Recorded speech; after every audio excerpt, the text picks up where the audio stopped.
A group of bikers ripped the American flag apart right in front of a crowd, disrespecting the very symbol of freedom. But just as the crowd stood in shock, Barron Trump stepped forward and did something no one expected. What happened next will leave you speechless. It was a typical afternoon in downtown Washington, D.C., and the streets were crowded with people going about their daily routines. The sound of car engines, chatter from street vendors, and the occasional laughter from tourists filled the air. But something was about to happen that would disturb the usual calm of this busy city. A group of bikers, riding loudly down the street, drew the attention of pedestrians. As they pulled up to a red light near the National Mall, one of them made a shocking move. Without any regard for the crowd around them, they pulled out an American flag and began tearing it apart, right there in broad daylight. The flag, a symbol of freedom and sacrifice, was shredded and discarded on the pavement. The sight of the torn flag hit like a punch in the gut.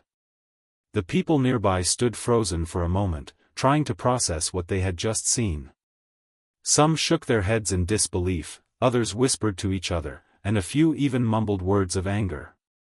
An elderly woman, sitting nearby on a park bench, grabbed her tissue and dabbed at her eyes, while a man in a business suit scoffed loudly, making a comment about how people were too sensitive. The bikers laughed, enjoying the reaction they were getting from the crowd, not realizing the anger they were stirring in the hearts of those around them. For a few moments, the tension hung in the air as more people gathered, watching in uncomfortable silence. But, among the crowd, a young man stood off to the side, unnoticed by most. Barron Trump, dressed simply in a dark jacket, quietly observed the scene from a bench near the street. He wasn't part of the commotion. His expression remained calm, his gaze fixed on the bikers as they mocked the flag. There was no reaction, no rush to join the crowd or confront the bikers directly, just a quiet presence, watching, waiting. Something told those nearby that this moment would not pass without an answer. Barron's calm demeanor only added to the anticipation that he would soon make his move. As the bikers continued to laugh and joke, the mood around them grew heavier. The laughter of the bikers seemed to echo in the stillness of the crowd. People began to shift uncomfortably on the sidewalks and benches, unsure of what to do next. Some of them cast angry glances at the group, but no one moved to stop them. It was as if the scene had paralyzed the crowd, leaving them helpless and uncertain. A few of the bystanders exchanged uncomfortable glances. A woman in her early 40s, standing near a newsstand, whispered to the person next to her. "I can't believe they're doing that, it's disrespectful," she murmured, her voice barely rising above the sounds of the city. The man she spoke to nodded, but neither of them moved closer to intervene. They just stood there, quietly disapproving, like many others around them. Nearby, a young couple walked by, and the man, clearly annoyed by the scene, muttered something under his breath. "What's wrong with people? They should be ashamed of themselves," he grumbled, but his voice was drowned out by the noise of the traffic. His girlfriend gave him a quick, worried look, as if unsure whether to engage in the situation or just walk away. The discomfort was everywhere, but no one had the courage to do anything about it. The bikers were still carrying on with their rude behavior, oblivious to the discomfort they were causing. The bikers, noticing the discomfort around them, seemed to revel in it.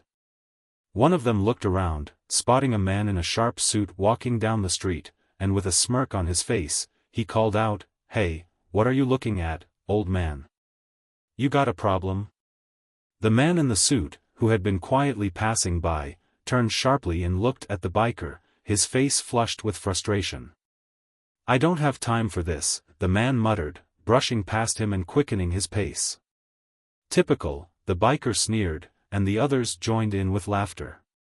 The group of bikers seemed to feed off each other's negativity, growing louder and more brazen with each passing moment. As their laughter rang out, the silence from the bystanders grew louder.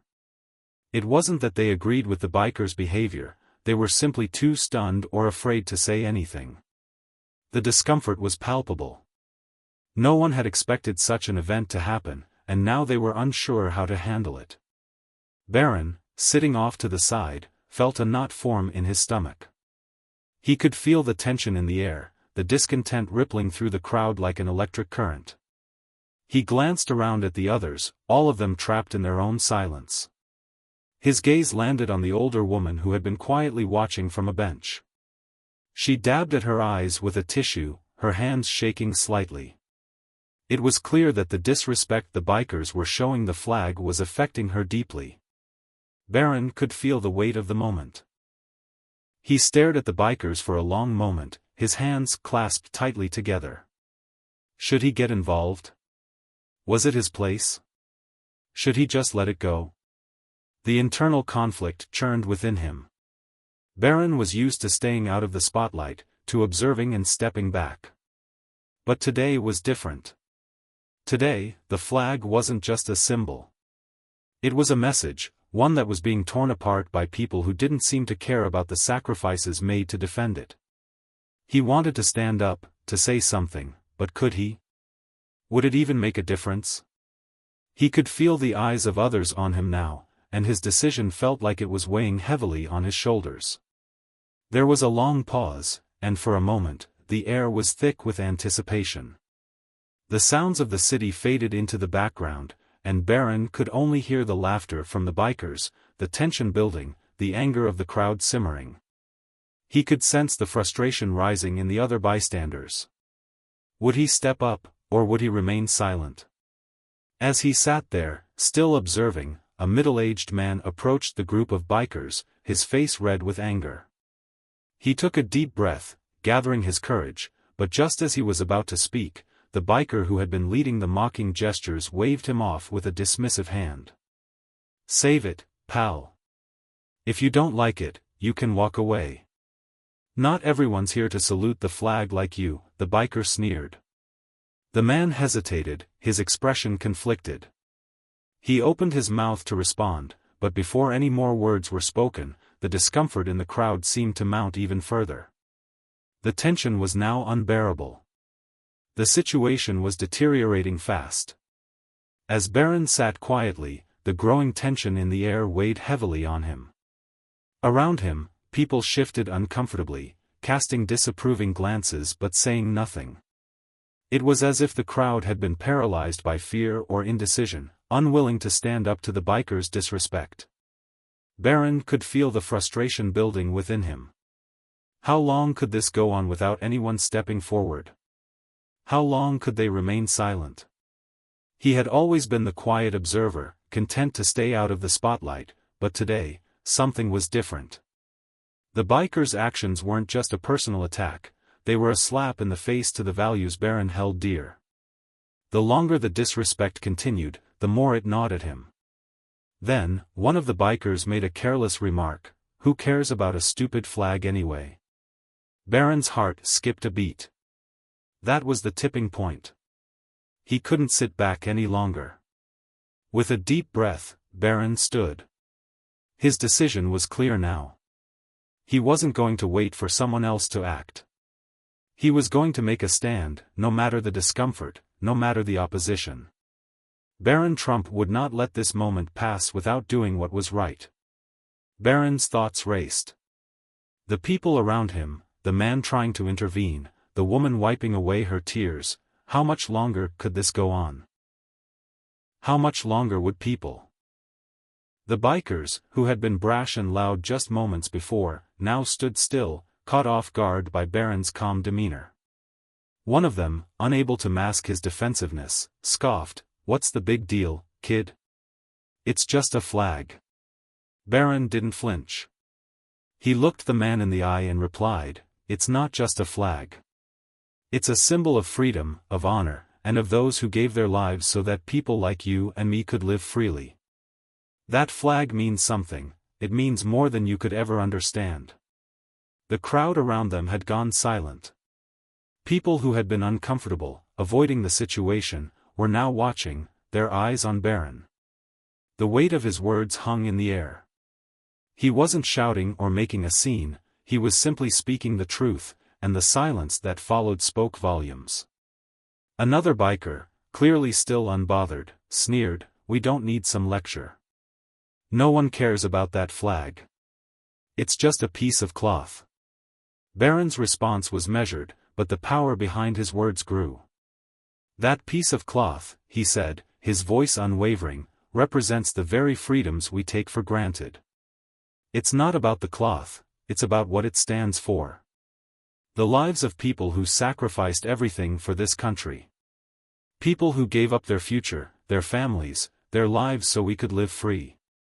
Barron's words had cut through the noise, and for the first time, they were faced with the weight of their actions. The crowd around them, once tense and divided, began to shift. Some nodded, others stood straighter, their expressions softening. It was as if Barron had given them permission to acknowledge the disrespect they had witnessed. Barron took another step forward, never breaking his gaze from the bikers. "You can mock it, you can laugh, but you can't take away what it represents. You can't change the sacrifices that were made for that flag. And if you don't understand that, then maybe you should stop and think about it." For a moment, there was only silence. The bikers, once filled with defiance, were now quiet. The crowd was still, the weight of Barron's words settling over them. A veteran near the front of the group, who had been silent until now, slowly stood up. His movements were deliberate, and he placed a hand over his heart. "Thank you," he said, his voice rough with emotion. "You've reminded us all what really matters." Barron nodded once, a small but significant gesture, before he turned and walked to a nearby seat. Without saying another word, he placed a small American flag on the empty chair, just above where the casket had been stored below. The action was simple, but the message was clear. Respect. Sacrifice. Honor. The bikers stood in stunned silence, the once loud and defiant group now humbled. Barron didn't need to say anything more. His actions had spoken louder than any words could. Barron's quiet gesture, the placement of the flag, spoke volumes. It wasn't loud or dramatic, but it had a profound effect. As the flag rested on the seat, the crowd grew silent. For the first time, the bikers' mockery faltered. Barron's simple act of respect forced everyone to pause and reflect. The bikers, who had been so vocal moments before, now found themselves at a loss for words. Their defiance had been met with a gesture they couldn't mock. The flag on the empty seat, resting where the casket had been, now held their attention, and something changed in the atmosphere. A few people in the crowd, who had been quietly watching, began to realize the depth of the moment. One by one, they shifted, glancing at the bikers, and then back to Barron. The air, once thick with discomfort, grew quiet with respect. Some nodded in agreement, understanding the importance of what had just occurred. The shift was clear, the crowd that had been divided and unsure now stood united in reflection. The bikers, their earlier bravado melting away, exchanged glances. There was no anger in their eyes anymore, only a silent recognition of the weight Barron had placed on them. In that moment, it wasn't Barron's words that mattered, it was the act of standing up that forced everyone to question their own actions. The bikers didn't apologize, but their silence said everything. The crowd had spoken, not with words, but with the strength of their collective silence. After Barron spoke, the atmosphere shifted almost immediately. The bikers who had been mocking the flag stood still, no longer laughing or making their usual arrogant comments. The crowd, which had been uncomfortable and uncertain moments ago, now found itself in a moment of collective silence. Barron's words, simple yet powerful, had left their mark. There was no immediate applause, no loud reactions, but the mood in the air was undeniably different. Barron didn't wait for recognition or praise. His presence alone had commanded respect, and his quiet defiance against the disrespectful bikers had drawn a clear line. As he walked away from the scene, he wasn't looking for thanks. He didn't need to be the center of attention. His action had already done what it needed to, reminded everyone of the importance of respect. The crowd began to shift, from discomfort to quiet reflection.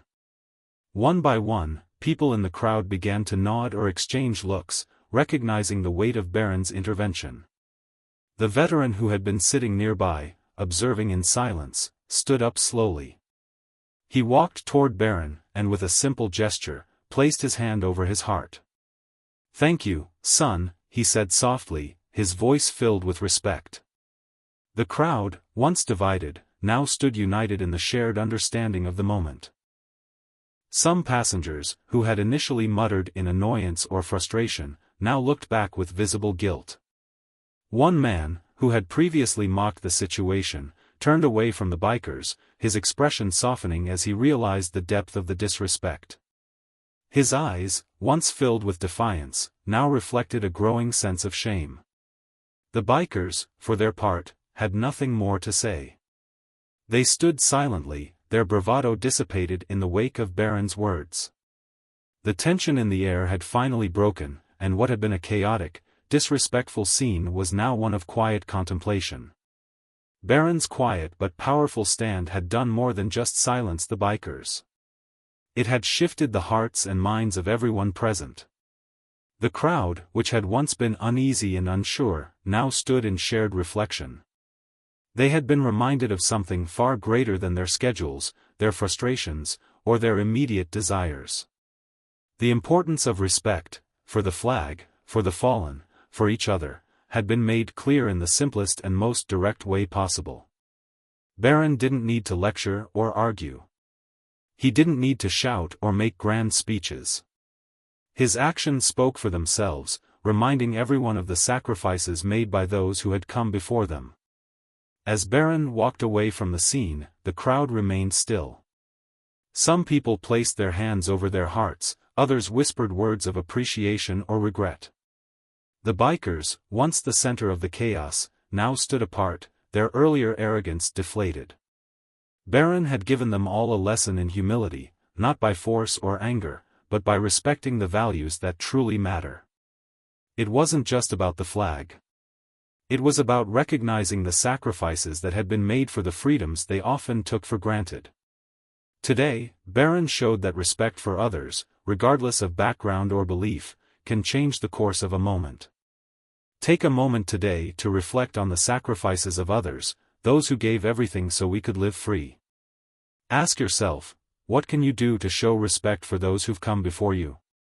What actions can you take to honor their sacrifices, even in small ways? Let's not forget the true value of respect. Every small action, no matter how simple, has the power to remind us of what really matters. Carry that lesson forward, and stand for what's right, even when it's difficult.